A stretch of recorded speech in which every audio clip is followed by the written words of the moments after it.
Pada tahun 654 hingga 655, kota itu diserang oleh kerajaan Umayyah yang diketuai oleh Khalifah Muawiyah. Kemudiannya pada tahun 700 dan 716 pula, ianya diserang lagi. Ini menyebabkan kota ini terus mundur dan jatuh. Selanjutnya, kerajaan Seljuk dan kerajaan Osmaniyah menjajah kota itu. Namun akhirnya ia ditinggalkan pada kurun ke-15.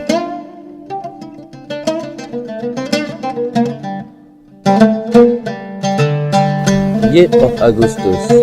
Ianya dibina sebagai tanda hormat kepada Raja Rom yang pertama, Augustus. Library of Celsus. Ianya dibina sebagai peringatan kepada seorang gubernur Yunani di bawah pemerintahan Rom. Odeon, sebuah teater kecil sesuai untuk 1,500 orang.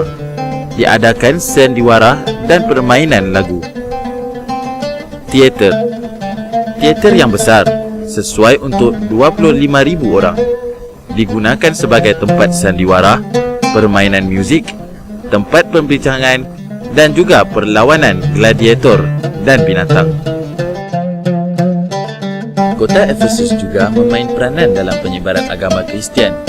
Bermula pada tahun 50 Masihi, pendakwah Kristian Paul dan juga John terkait dengan kota Efesus sebagai antara yang pertama memulakan usaha dakwah mereka di situ. Kota Efesus juga termasuk dalam Seven Churches of Asia yang disebut dalam New Testament Book of Revelation yang ditulis oleh John. Gereja di sini bermaksud masyarakat Kristian. Inilah antara tapak-tapak permulaan agama Kristian di dalam kerajaan Rom.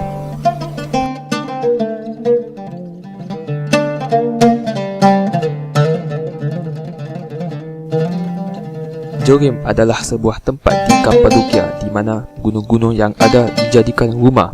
Hasil daripada batu basalt yang kuat yang tidak terhakis. Orang yang terdahulu mendapati lapisan tuf ini lembut dan dapat digali. Kemudian mereka menetap di situ. Para pengkaji masih belum dapat mengetahui siapa yang menggali rumah-rumah tersebut. Apa yang dapat diketahui ialah pada masa jajahan Rom, sebelum ia terima agama Kristian, Jorim merupakan tempat para padri Kristian menyembunyikan diri daripada askar Rom.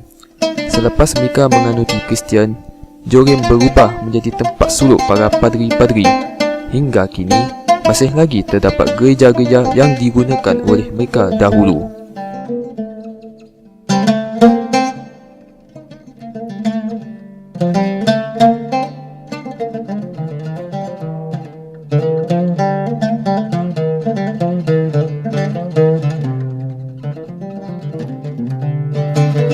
Pembentukan dataran Kapadokia banyak bergantung kepada dua bentuk batu ini yang meliputi seluruh daerah itu. Dalam fenomena peletusan gunung berapi, ia akan menghasilkan dua produk, iaitu tuf dan basalt. Tuf adalah batu yang dihasilkan dari abu gunung berapi yang terkumpul apabila terjadinya sesuatu letusan. Selain itu, proses kaldera juga memainkan peranan besar. Proses ini menyebabkan lahar yang terkumpul di bawah timbunan dua jenis batu ini meletup dan mencipta lembah dan jurang yang dapat dilihat di Kapadokia sehingga hari ini. Basalt pula adalah batu yang terbentuk apabila lahar itu mengeras dengan cepat mengikut suhu luar. Daripada pembentukan yang unik ini, manusia dari dahulu lagi telah membuat rumah dengan menyangkut bahagian tuf yang lembut, manakala bahagian basalt yang keras itu kekal. Dari situ terbentuklah Kapadokia yang dapat dilihat pada hari ini.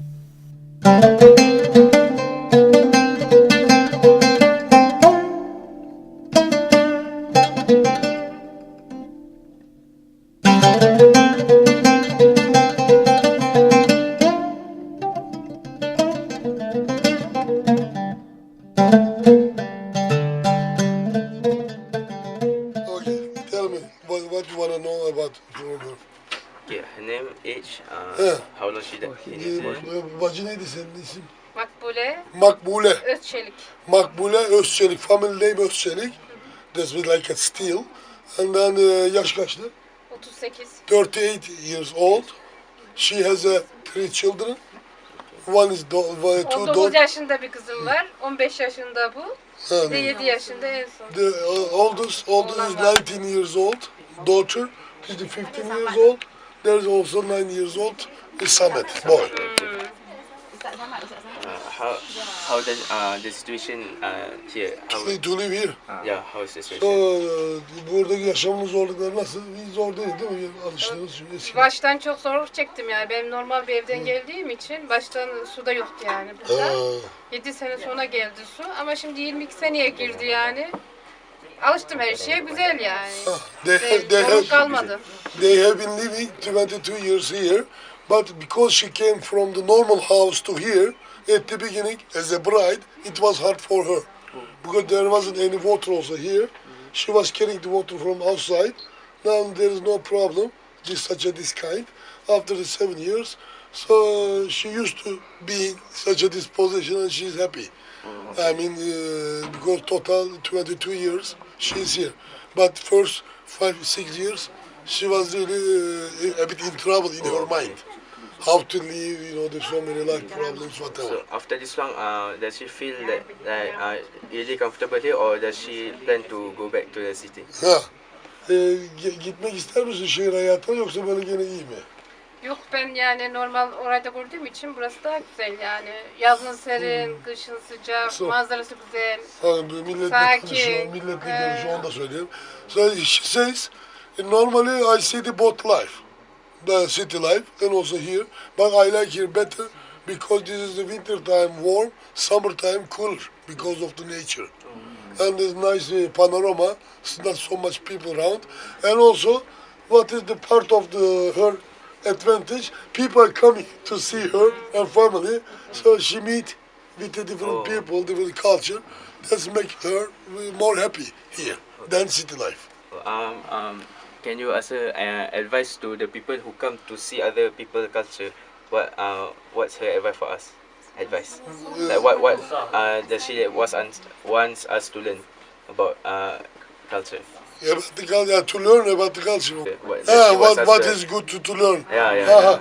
Buraya gelen giden yabancı gruplarda bizim kültürümüzden böyle yaşam tarzımızdan şey niye almalarını arzu edersin mesela? Bizim şuyumuz güzel, onu iyi bir örnek alabilirler. Öyle aklına gelen bir şey var mı? Yaşantımızı alsalar yeter yani. Yaşantımız Our çok iyi lifestyle, yani. ben vereceğim cevap, şimdi buldum. Our lifestyle, at least